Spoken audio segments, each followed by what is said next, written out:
Bapatla to Vizianagaram. Sir, బాపట్లో election టైంలో చాలామంది ఆఫీసర్లు ఎలక్షన్ కమిషన్ పక్కన పెట్టింది. దాదాపు 8 మంది 9 మంది పక్కన పెట్టింది. కానీ వకుల్ జిందాల్ గారు కానీ, మల్లికా గారికి కానీ ఏ మాత్రం టచ్ చేయకుండా వర్క్ చేయించారు. బహుశా వాళ్ళ మీ మీద వాళ్ళకి మంచి గుడ్ విల్ ఉండొచ్చు.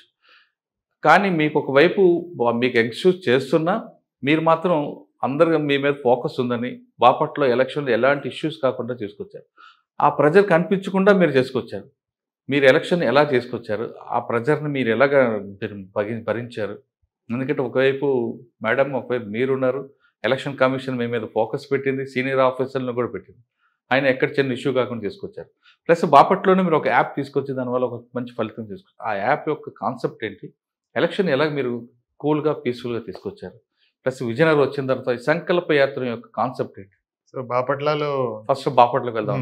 సరే, బాపట్ల కన్నా ముందు మీరు ఏఎస్పీ రంపచోడవరం, అదే టైంలో బోటు మునిగిపోయింది. అటువైపు రాహుల్ దేవ్ శర్మ గారు ఎస్పీ అనుకుంటారు. అద్నాన్ ఎస్పీ గారు ఎస్పీ. అవునండి. ఆ బోటు మునిగిపోయినప్పుడు దాదాపు 15 రోజులు అక్కడే ఉన్నారు. అసలు ఆ ప్రమాదం ఎలా జరిగింది? అందులో మీ రోల్ ఎంతవరకు వచ్చింది? సో నేను ఏఎస్పీ రంపచోడవరంగా ఫస్ట్ పోస్టింగ్ నాకు పెట్టడం జరిగింది.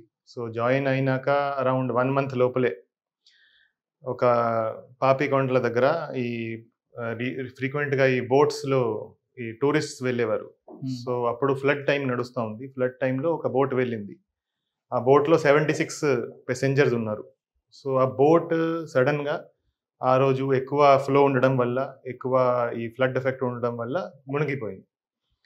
సో ఎక్కడైతే ఆ బోట్ మునిగిపోయిందో అక్కడ ఏమి రోడ్ వెళ్ళదు, అక్కడ టెలిఫోన్ కనెక్టివిటీ లేదు. సో క్లోజెస్ట్ పాయింట్ ఎక్కడైతే ఆ బోట్ మునిగిందో దానికి closest point Devipatnam police station. Devipatnam police station నుంచి వెళ్ళడానికి వాటర్లో వెళ్ళాలి, అంటే రోడ్ లేదు. సో వాటర్లో వెళ్ళడానికి 1 అవర్ పడుతుంది. So with the flow 1 hour పడుతుంది, అగేన్స్ట్ ద ఫ్లో 1.5 అవర్ పడుతుంది. సో ఇమీడియట్గా మాకు ఇది ఇలా బోట్ మునిగిపోయిందని మాకు వచ్చింది, ఇన్ఫర్మేషన్ వచ్చింది. సో అప్పటికి ఎస్ఐ, లోకల్ ఎస్ఐ ఇమీడియట్గా ఉన్న స్టాఫ్ 4-5 మెంబర్స్ తీసుకొని వెళ్ళారు. సో నేను ఇమీడియట్గా అక్కడికి రష్ అయ్యాను. సో ఆ రోజు నేను కూడా యాక్చువల్గా పర్మిషన్ తీసుకొని తెలుగు ఎగ్జామ్ రాయడానికి విజయవాడ వెళ్తున్నా. నేను జస్ట్ బండిలో కూర్చుంటున్నా. అప్పుడే ఫోన్ వచ్చింది. అప్పుడు అది క్యాన్సిల్ చేసి నేను నా బండిలో వెళ్ళాను. సో అప్పుడు ఫ్లడ్ టైం కూడా ఉంది. సో అన్ని ఆ మండల్స్ అన్ని ఫ్లడెడ్ ఉన్నాయి. సో మా బండి కూడా దారిలో ఆగిపోయింది, అంటే మా బండి కూడా వాటర్లో ఆగిపోయింది. సో ఇమీడియట్గా నేనున్నాను, నాతో పాటు నా 2 గన్మెన్లు ఉన్నారు. సో అప్పుడు ఇమీడియట్గా అక్కడ ఒక ట్రాక్టర్ వెళ్తా ఉంది. ఆ ట్రాక్టర్ మేము పట్టుకొని ఏదో విధంగా మేము దేవీపట్నం పోలీస్ స్టేషన్కి రీచ్ అయ్యాం. సో రీచ్ అయ్యేసరికి ఎవరు లేరు పోలీస్ స్టేషన్లో. ఒకడే ఉన్నాడు, సెంట్రీ ఉన్నాడు. అందరినీ తీసుకొని ఎస్ఐ ఆల్రెడీ స్పాట్కి వెళ్ళాడు. సో అప్పటికి మాకు ఏమి ఇన్ఫర్మేషన్ లేదు, ఎస్ఐ దగ్గర కూడా ఏమి కమ్యూనికేషన్ లేదు, ఏమీ లేదు, ఫోన్ కలవదు. సో అప్పుడు మేమేం చూసామంటే, మేము రివర్ బ్యాంక్లో ఉన్నాము. మా ముందే 2-3 బాడీస్ కొట్టుకొని రివర్లో ఫ్లో అయి వెళ్తున్నాయి. సో ఇమీడియట్గా అక్కడ ఒక దగ్గరలో ఒక చిన్న బోట్ ఉంది. ఆ బోట్ అతన్ని మేము ఇమీడియట్గా అతనిని ఎంగేజ్ చేసి వెళ్ళి మేము ఆ బాడీను పట్టుకున్నాం. అంటే బాడీను ఫ్లోలో వెళ్ళకుండా బ్యాంక్లోకి తీసుకువచ్చాము.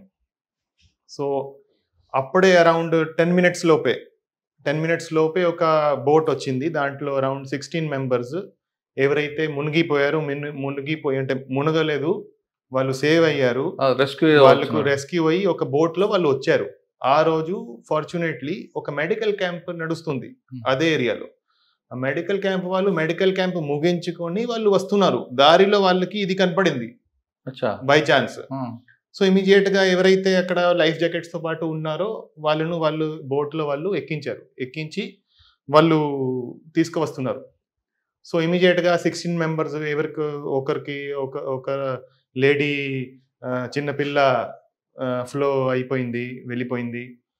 కొంతమంది భార్యాభర్తలు వెళ్ళిపోయారు, కొంతమంది ఈ పేరెంట్స్ వెళ్ళిపోయారు. అట్లా అందరూ ఒక షాక్ సిచ్యువేషన్లో చాలా చాలా బాధలో ఉన్నారు. వాళ్ళకి కొన్ని ఇంజరీస్ కూడా ఉన్నాయి. సో అప్పటికి మా దగ్గర ఏమీ ఏం వెహికల్స్ లేవు, ఏమీ లేవు. జస్ట్ మేము రీచ్ అయ్యాము. అక్కడ ఎటువంటి సౌకర్యాలు లేవు, ఏమీ లేవు. సో వాళ్ళని ఇమీడియట్‌గా హాస్పిటల్‌కి పంపించాలి. సో హాస్పిటల్‌కి పంపడానికి కూడా అక్కడ అంబులెన్స్ రాలేరు. బికాజ్ ఫ్లడ్ ఉంది. సో ఇమీడియట్‌గా మేము కొన్ని ట్రాక్టర్స్ ఏర్పాటు చేసి వాళ్ళని ట్రాక్టర్స్‌లో పెట్టి రంపచోడవరం ఏరియా హాస్పిటల్‌కి పంపించాము. తర్వాత ఇది ఇమీడియట్‌గా సీనియర్ ఆఫీసర్స్‌కి చెప్పడం జరిగింది. సో సీనియర్ ఆఫీసర్స్‌కి చెప్పడం జరిగింది. సీనియర్ ఆఫీసర్‌కి చెప్పినాక అప్పుడు కొంత ఫోర్స్ వచ్చింది, కొంత హెల్ప్ వచ్చింది. తర్వాత 1 బై 1 అందరూ రావడం స్టార్ట్ అయ్యారు. సో స్టార్టింగ్‌లో నేను, నా గన్‌మెన్‌లు ఇద్దరు ఎవరైతే దేవీపట్నం పోలీస్ స్టేషన్‌లో ఉన్నారో వాళ్ళే ఉన్నాము.